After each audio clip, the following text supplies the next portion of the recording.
Morning बच्चों। आज हम लोग पढ़ेंगे capacitance of the spherical capacitor. ठीक है, इधर हमने कुछ दिन वीडियो नहीं बना पाए, उसका कुछ कारण था, तो आज से हम फिर से वीडियो बना रहे हैं। तो हमें फाइंड करना है capacitance of the spherical capacitor, और उसके बाद हम फाइंड करेंगे capacitance of the cylindrical capacitor. ठीक है, तो जितने भी कैपेसिटर होते हैं हमने तुम लोग को बताया था, सब में जो है दो प्लेट्स होते हैं जो एक दूसरे को फेस करते हैं। जैसे कि हमने पहला प्लेट कैपेसिटर में तुम लोग को बताया, वैसे यहाँ स्फेरिकल कैपेसिटर में भी देखो दो मेटालिक प्लेट हैं। एक प्लेट ये है बाहर, जिसका रेडियस हमने कंसीडर किया है b है। ठीक है, और एक अंदर प्लेट, ये सॉलिड भी हो सकता है, बट ये है कंडक्टर, जो हम इसको चार्ज देंगे तो आउटर सरफेस पर भी चार्ज आएगा, इसलिए अंदर के जो हमारा स्फेरिकल सेल भी हो सकता है और सॉलिड सेल भी हो सकता है। ठीक है, और इसका रेडियस हमने कंसीडर कर लिया ए है। और यहाँ पर एक चार्जिंग पॉइंट दे दिया, जिससे हम इसको क्या करेंगे, चार्ज करेंगे अंदर वाले सरफेस को, और बाहर वाले स्फेरिकल सरफेस को हमने क्या कर दिया, अर्थिंग कर दिया। अब अर्थिंग का मतलब ही होता है कि जिस पॉइंट को हम अर्थिंग करेंगे वो हमारा वहाँ का पोटेंशियल जो होगा वो जीरो हो जाएगा। ठीक है, अब जब ये पोटेंशियल जीरो हो जाएगा, इसका मतलब भी हमने बताया था, जैसे सपोज करो इसको हमने पॉजिटिव चार्ज दिया, तो जब पॉजिटिव चार्ज देंगे तो ड्यू टू इंडक्शन जो ये हमारा कंडक्टिंग स्फीयर है, इसका इलेक्ट्रॉन अट्रैक्ट होगा इनवर्ड डायरेक्शन में, जिससे यहाँ पर अंदर क्या होगा, जितना इस पर हम पॉजिटिव चार्ज दे रहे हैं उतना ही इस पर नेगेटिव चार्ज आ जाएगा। जब इधर नेगेटिव चार्ज आएगा तो आउटर सरफेस पर क्लियर सी बात है कि उतना ही पॉजिटिव चार्ज आ जाना चाहिए। जब उतना ही पॉजिटिव चार्ज आ जाएगा, क्योंकि हमारा अर्थ जो है ये बहुत बड़ा कंडक्टर है, ये आसानी से इलेक्ट्रॉन को इससे हम ले सकते हैं और इलेक्ट्रॉन को दे सकते हैं, क्योंकि मूवेबल इलेक्ट्रॉन होता है। ठीक है, तो यहाँ से क्या होगा, इलेक्ट्रॉन आएगा और अपर सरफेस को न्यूट्रलाइज कर देगा। ठीक है, इस कैपेसिटर पर अगर हम टोटल ओवरऑल चार्ज की बात करें तो ये प्लस क्यू है, ये माइनस क्यू है। ठीक, तो ओवरऑल इस सिस्टम में जो चार्ज की बात करेंगे वो जीरो हो जाएगा, जिसके कारण इसके बाहर इलेक्ट्रिक फील्ड इंटेंसिटी क्या होगी, जीरो होगी। क्योंकि जब हम लोग गॉसियन सरफेस ड्रा करेंगे, बताया था कौन सरफेस में गॉसियन सरफेस ड्रा करेंगे, इसके अंदर इससे बाउंडेड जो इलेक्ट्रिक फ्लक्स होता है that become equal to the 1/n time of the charge. ठीक है, और क्योंकि नेट चार्ज जब इसके अंदर जीरो होगा तो क्लियर सी बात है कि इससे बाउंड इलेक्ट्रिक फ्लक्स भी जीरो हो जाएगा, और इलेक्ट्रिक फ्लक्स जब जीरो हो जाएगा तो तुम्हें पता है फाई इक्वल टू क्या होता है, ई डॉट डी ए। तो ये तो जीरो नहीं हो सकता है, ई ही जीरो हो जाएगा। ठीक है, तो कहने मतलब कि ये जो हमने स्फेरिकल कैपेसिटर कंस्ट्रक्ट किया है, बनाया है, इससे बाहर इलेक्ट्रिक फील्ड जीरो होगा। ठीक है, और ये जो अंदर स्फीयर है, इसके अंदर भी इलेक्ट्रिक फील्ड जीरो होगा। ये तो हम लोग पहले पढ़ ही चुके हैं कि अगर कोई हॉलो स्फीयर है या कंडक्टिंग स्फीयर है, उसको चार्ज देते हैं तो उसके अंदर कोई चार्ज होता नहीं है, जो चार्ज देते हो यूनिफॉर्मली आउटर सरफेस पर डिस्ट्रीब्यूट हो जाता है। इसका मतलब क्या हुआ, अंदर कोई चार्ज नहीं होगा, तो ना इलेक्ट्रिक फील्ड इंटेंसिटी इस स्मॉल जो स्फीयर बना है ये रेडिएशन ना तो इसके अंदर होगा, ना इस बड़े वाले स्फीयर के बाहर होगा। तो फील्ड बाउंड हो गई इसके बीच में, इन दोनों सरफेस के बीच में। ठीक है, बाउंड सरफेस हो जाने का मतलब हो गया, इलेक्ट्रिक फील्ड बाउंड हो जाने का मतलब हो गया कि इसमें इलेक्ट्रिक एनर्जी हमने स्टोर कर दिया है, एक चीज। और दूसरी चीज जो अर्थ से इलेक्ट्रॉन आया वो भी किस पर स्टोर हो गया, मतलब चार्ज भी इसमें स्टोर हो गया और इलेक्ट्रिक फील्ड भी और वैसे इलेक्ट्रिक एनर्जी भी इसमें स्टोर हो गई। ठीक है, अब हम चाहते हैं कि इसकी कैपेसिटी क्या है ये फाइंड करना है। ठीक है, तो कैपेसिटी के लिए हमने फॉर्मूला बताया था, क्या होता है, C is equal to Q upon delta V। ठीक है, किसी कैपेसिटी का कैपेसिटर का कैपेसिटेंस जो होता है उसको दिए गए चार्ज और उसके कारण उसके पोटेंशियल में जो इंक्रीमेंट होता है, इंक्रीज होता है, उसके रेशियो को ही हम लोग क्या कहते हैं, कैपेसिटेंस कहते हैं। ये C is equal two upon delta V हो गया।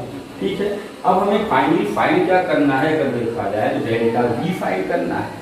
ठीक है, अब अगर हम डेल्टा V फाइंड करेंगे तो हमें कहाँ से कहाँ तक चलना पड़ेगा, यहाँ पर A से B तक, A से B तक का डेल्टा डेल्टा वी फाइंड करेंगे और वी फाइंड करने का फॉर्मूला क्या हो जाएगा, वो हो जाएगा delta V minus E d r from A to B. But हमें डेल्टा वी मतलब potential difference between the plate find करना है, तो हमें क्या करना होगा, इसका मैग्नीट्यूड फाइंड करना होगा। ठीक है, तो अब सपोज कर लो कि सेंटर से आर डिस्टेंस पर ये एक पॉइंट है, ठीक, और इस पर इंटेंसिटी क्या होगी, इसका फॉर्मूला क्या हो जाएगा, तो हम लोग को पता है कि 1/4πε0 Q/r² होगा due to this shell, due to this charge spherical cell.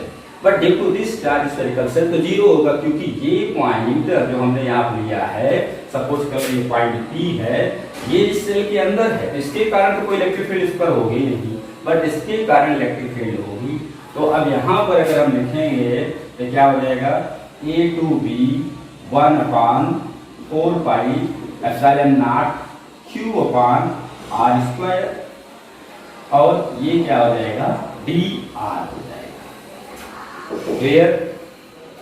अब ये तो प्लस हो ही जाएगा और फिर एक प्लस और भी आएगा, तो उसको हम प्लस कर दीजिए। अब जब इसको हम इंटीग्रेट करेंगे, क्योंकि Q/4πε0 तो कांस्टेंट होगा, हमें इंटीग्रेट करना पड़ेगा r की पावर -2 को इंटीग्रेट करना होगा फ्रॉम A टू B। ठीक है, A टू B हमें इंटीग्रेट करना होगा। और जब इसको इंटीग्रेट करेंगे r⁻² को, तो r⁻² + 1/-2 + 1 मतलब एक माइनस साइन और आएगा, बट मार्क लगा है तो पॉजिटिव ही हो जाएगा। ठीक, तो कंप्लीटली हम ये देखें, यहाँ पर क्या आ जाएगा, 1/Q/4πε0 और ये बन जाएगा 1/r from A to B। ठीक है, अब चाहे इस तरीके से समझे कि एक माइनस साइन यहाँ पर था जो हमने अभी हटा दिया, एक माइनस साइन यहाँ पर है, इसके कारण माइनस माइनस प्लस हो जाएगा, या मार्क लगा है तो इसके कारण जितनी भी बार माइनस साइन आएगा वो प्लस हो जाएगा, क्योंकि हमें चाहिए पोटेंशियल डिफरेंस। ठीक है, अब यहाँ पर अगर वैल्यू पुट करते हैं Q/4πε0, पहले अपर लिमिट रखेंगे 1/b, देन लोअर लिमिट रखेंगे तो ये 1/a हो जाएगा। अब यहाँ पर हम अगर एलसीएम ले लें तो क्या हो जाएगा, a - b/ab।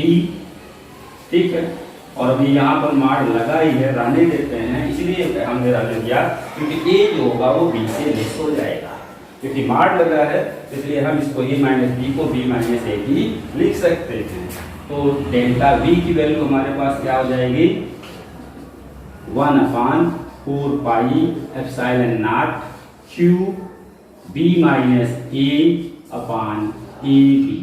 ये हो गया इक्वेशन सेकेंड, और ये डेफिनेशन के अकॉर्डिंग कैपेसिटी और you can say capacitance of the spherical capacitor हो जाएगा। अब हम यहाँ पर ला करके डेल्टा V की वैल्यू पुट करते हैं।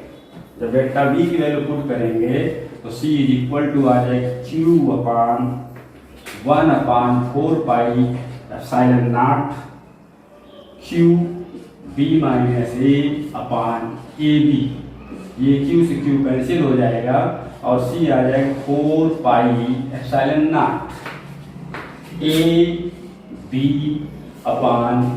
ab/b-a। ठीक है, ये capacitance of the spherical capacitor का फॉर्मूला हो जाएगा।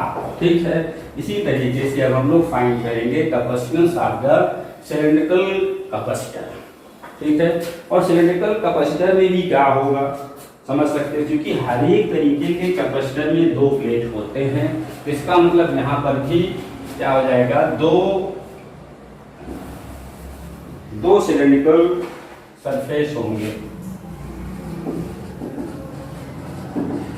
सिलिंड्रिकल कैपेसिटर यहाँ पर दो तरीके का सरफेस होगा, या कह सकते हैं दो सिलेंडर होगा जो कि कॉन्सेंट्रिक होगा, या कोएक्सियली कह सकते हैं। यहाँ पर तो दो स्फीयर थे इसलिए हम कॉन्सेंट्रिक कह सकते हैं, और सिलेंडर के केस में हम कहेंगे कोएक्सियली।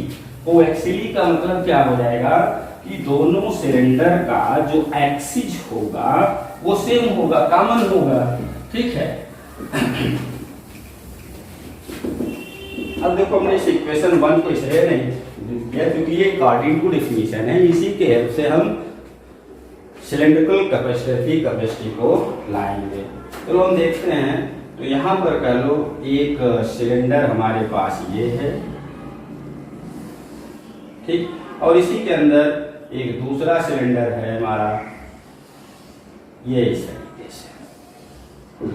क्लियर है?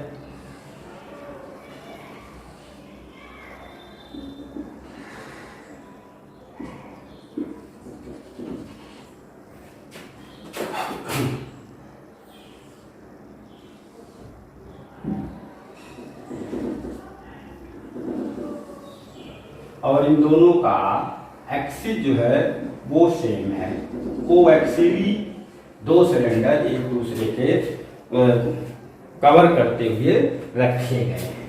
ठीक है, अब हम ये अंदर वाले सिलेंडर को कर लो चार्ज करते हैं, चार्जिंग पॉइंट ले लिए यहाँ पर, चार्जिंग पॉइंट हो गया, और ये आउटर सरफेस के हमने यहाँ क्या कर दिया, अर्थिंग कर दिया। ठीक है, जब अर्थिंग करेंगे तो जो बाहर वाला सरफेस होगा वो क्या हो जाएगा, उसकी पोटेंशियल जो बाहर वाले सरफेस पर होगा जीरो होगा, क्योंकि अभी हमने बताया था कि जिस सरफेस को हम अर्थिंग कर देते हैं उसका पोटेंशियल हमेशा जीरो ही होगा। क्यों होगा वो अभी फिर से समझा देते हैं। जैसे सपोज कर लो यहाँ पर हमने इस सिलेंडर को पॉजिटिव चार्ज दिया, ठीक है, इस सिलेंडर को हमने पॉजिटिव चार्ज दिया, तो ड्यू टू इंडक्शन क्लियर सी बात है दूसरे सिलेंडर भी कंडक्टिंग सरफेस ही है, तो उसका भी इलेक्ट्रॉन अट्रैक्ट होगा टुवर्ड दिस पॉजिटिव चार्ज, तो यहाँ पर इस तरीके से नेगेटिव चार्ज आ जाएगा। ठीक है, नेगेटिव चार्ज आ जाएगा, बाहरी सरफेस पर हमारा क्या होगा, पॉजिटिव चार्ज इंड्यूस हो जाएगा, और वो पॉजिटिव चार्ज इंड्यूस होने की वजह से हमने इसको अर्थिंग कर दिया। अर्थ जो है हमारा क्या है, एक ट्यूब कंडक्टर है, ये इजीली इलेक्ट्रॉन को डोनेट कर सकता है, ले भी सकता है, तो इलेक्ट्रॉन यहाँ पर आएगा और बाहर के सरफेस को क्या कर देगा, न्यूट्रल कर देगा। तो क्लियर सी बात हो गई कि जितना हम अंदर वाले सिलेंडर को जितना प्लस चार्ज दिए होंगे उतना ही माइनस का चार्ज दूसरे वाले बाहर वाले सिलेंडर के इनर सरफेस पर प्रोड्यूस हो जाएगा। ठीक है, अब हमें सेम फॉर्मूला यूज करना है, C equal to delta C equal to Q upon delta V, और जहां V जो होगा that be the potential difference between these two plate, or you can say between the surface of these two cylindrical conductor। ठीक है, तो हम suppose कर ले रहे हैं ये जो अंदर वाला सिलेंडर है इसका रेडियस A है, और ये जो बाहर वाला सिलेंडर है इसके रेडियस को हमने कंसीडर कर लिया B है। ठीक है, रेडियस A और B हो गया। अब अंदर हम A रेडियस का मतलब जो अंदर वाला सिलेंडर चार्ज कंडक्टर है इसके अंदर कोई चार्ज तो जाएगा नहीं, तो इसका मतलब इसके अंदर इलेक्ट्रिक फील्ड जीरो होगा। क्लियर, और इसके बाहर मतलब कैपेसिटर जो हमारा यहाँ बन रहा है उसके बाहर भी इलेक्ट्रिक फील्ड जीरो होगा, क्योंकि जितना चार्ज यहाँ पर पॉजिटिव है उतना चार्ज यहाँ पर नेगेटिव है। ओवरऑल दिस कैपेसिटर पर अगर हम देखेंगे तो चार्ज जीरो होगा, तो बाहर के सरफेस पर भी कोई इलेक्ट्रिक फील्ड नहीं होगी, लेकिन इलेक्ट्रिक फील्ड बाउंड होगी between the surface of these two cylinder. ठीक है, इन दोनों सिलेंडर के बीच में पॉजिटिव चार्ज चूंकि इलेक्ट्रिक फील्ड जो होगी स्टोर हो जाएगी। तो क्लियर सी बात है कि इनके बीच का हमें पोटेंशियल डिफरेंस चाहिए, लेकिन इनके बीच का पोटेंशियल डिफरेंस फाइंड करने के लिए फार्मूला भी हम वही लगाएंगे, delta V equal to minus E dot dr। Clear है, बट अब हम इलेक्ट्रिक फील्ड इनके बीच में इलेक्ट्रिक फील्ड का क्या फार्मूला होगा ये हमें पता होना चाहिए। ठीक है, तो हम ये सपोज कर ले रहे हैं कि यहाँ से r डिस्टेंस पर, एक्सिस से r डिस्टेंस पर एक पॉइंट P है, इस पॉइंट P पर इलेक्ट्रिक फील्ड इंटेंसिटी कितनी होगी, और ये जो हमारा कैपेसिटर है ये हम इसको कंसीडर करते हैं कि ये इनफाइनाइट लेंथ का है, जब इनफाइनाइट लेंथ का होगा, यहाँ पर इलेक्ट्रिक फील्ड इंटेंसिटी का फॉर्मूला सेम वही होता है जो इनफाइनाइट लेंथ के चार्ज कंडक्टर के कारण होता है। ठीक है, अगर हम इसके यूनिट लेंथ पर चार्ज लैम्डा सपोज कर लें, यूनिट लेंथ पर चार्ज कितना है, लैम्डा है, तो इलेक्ट्रिक फील्ड इंटेंसिटी जो होगी इस पॉइंट पर, कह लो E is equal to at point P electric field intensity जो होगी वो 1, अगर तुम लोग याद हो तो lambda upon 2 pi epsilon naught into R, ये फॉर्मूला होता था इलेक्ट्रिक फील्ड इंटेंसिटी के लिए। ठीक है, तो E is equal to lambda upon 2 pi epsilon naught R हो गया। अब ये चीज यहाँ पर हम ले जाए पुट कर दें और इंटीग्रेट कहाँ से कहाँ तक करें, फ्रॉम ए टू बी, ये क्लियर करना है। ए से बी के बीच जब इंटीग्रेट करेंगे तो डेल्टा बी माइनस, और क्योंकि मैग्नीट्यूड हमें चाहिए, पोटेंशियल डिफरेंस चाहिए, तो मार लगा दें और ई की जगह वैल्यू पुट कर देंगे lambda upon 2 pi epsilon naught R D R. ठीक, और लिमिट क्या होगी, from A to B, from A to B हो जाएगा। अब ये तो पॉजिटिव हो जाएगा और lambda upon 2 epsilon 2 pi epsilon naught is a constant, हमें इंटीग्रेट करना है किसको, 1 अपान आर को, और जब 1 अपान आर को इंटीग्रेट करेंगे तो ये आएगा log r, तो ये हो गया log r और लिमिट हो जाए फ्रॉम a टू b। ठीक, अब वैल्यू पुट करेंगे तो lambda upon 2 pi epsilon not, और अपर लिमिट रखेंगे तो ये हो जाएगा log b, देन माइनस करके लोअर लिमिट रखेंगे तो ये हो जाएगा log a। ठीक, और इसी को log b minus log a को लिख सकते हैं log b अपान a, तो delta b is equal to आ गया lambda upon 2 pi epsilon not log b upon a। ठीक, ये कह लो इक्वेशन सेकेंड है। अब ये वैल्यू ले जाकर के इक्वेशन फर्स्ट में पुट कर दें तो सिलेंड्रिकल कैपेसिटर की कैपेसिटी क्या हो जाएगी, वो भी केवल यूनिट लेंथ की बात की कैपेसिटी की बात कर रहे हैं। अगर कहीं इसका लेंथ दिया गया हो तो टोटल कैपेसिटी जो होगी इसके लेंथ से मल्टीप्लाई करना पड़ेगा। अभी जितना भी ये फॉर्मूला जो हमने लिखा है,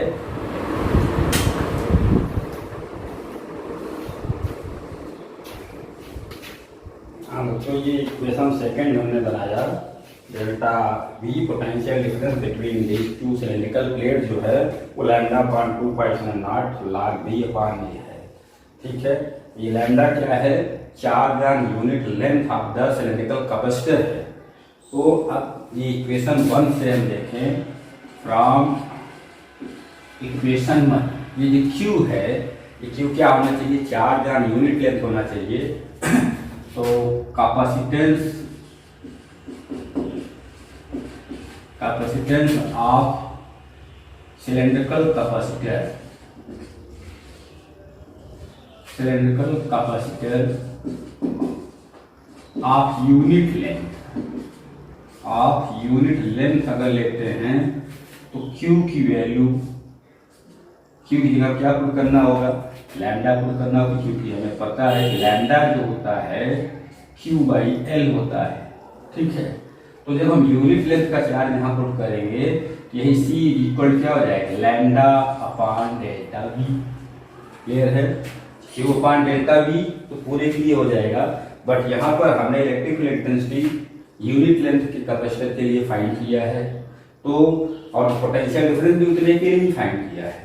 तो यहाँ पर C इक्वल Q अपान डेल्टा V जो है उसमें Q जो हमारा होना चाहिए चार्ज ऑन यूनिट लेंथ जो है उसको हम रखेंगे, और चार्ज ऑन यूनिट लेंथ को हम लोग लैम्डा से ही रिप्रेजेंट करते हैं, तो C इक्वल टू ही लैम्डा अपान डेल्टा V हो जाएगा। अब इक्वेशन सेकेंड से डेल्टा V की वैल्यू पुट करते हैं तो लैम्डा अपान लैम्डा और 2 पाई एप्सिलॉन नॉट हमारा क्या होगा, ऊपर चला जाएगा, 2 pi epsilon not log b upon a, और ये लैम्डा से लैम्डा कैंसिल हो जाएगा। यूनिट लेंथ की कैपेसिटी सिलेंड्रिकल कैपेसिटर का जो हो जाएगा 2 pi epsilon not log b upon a हो जाएगा। और कहीं पर का लेंथ दिया गया है सिलेंड्रिकल कैपेसिटर का या हाइट दिया गया है तो हाइट से मल्टीप्लाई कर देंगे तो total capacity of the cylindrical capacitor हो जाएगा, लेकिन तब वो डेफिनिट लेंथ का हो जाएगा, थोड़ा सा उसमें ईयर जरूर आएगा, क्योंकि अगर ये डेफिनिट लेंथ का है तो फार्मूला जो हमारे पास ई के लिए λ/2π/0r है, यहीं पर क्या आ जाता है तुम लोग को याद होगा, हमने बताया था, फार्मूला में डिराइव करवाया था sine alpha plus sign beta, ठीक है, जहाँ अल्फा बीटा जो एंगल इंसिडेंट मतलब जो करेगा, तो वहाँ तक ना जाकर केवल हमें इतना ही जानना है, यूनिट लेंथ के सिलिंड्रिकल कैपेसिटर के कारण जो कैपेसिटी होगी या कैपेसिटेंस होगा उसका C=2π/0 log B/E के इक्वल होगा, ठीक है।